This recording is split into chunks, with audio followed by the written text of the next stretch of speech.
aka Art for Wasi by Mr. Dramani. In the previous tutorial, I taught you how to draw the circles, the ovals, and the lines. This is already pre-drawn, but I'm going to show you how it was done.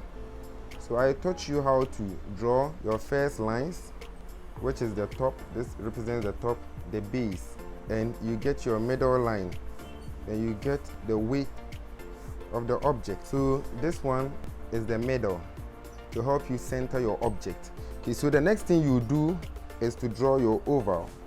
All right, and your circle. So you draw your circle, and then you draw your oval. Then you draw another oval. Then you connect these ones. You connect your ovals.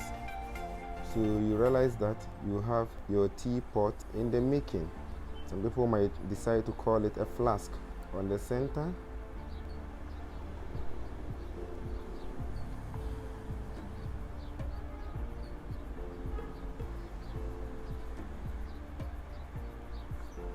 get a circle here, and on the circle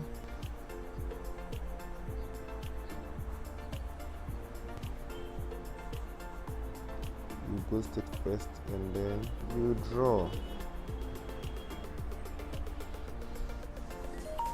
So this one, for the bread, you have 1, 2,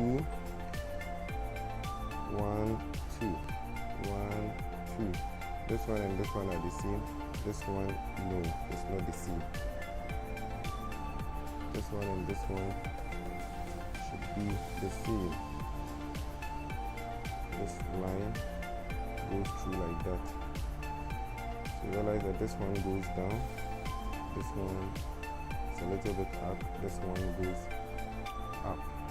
So you connect those things.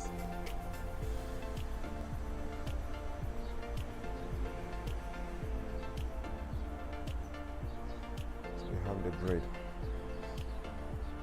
So now since we have this, okay, then you put your ovals there. You are now going to tracing.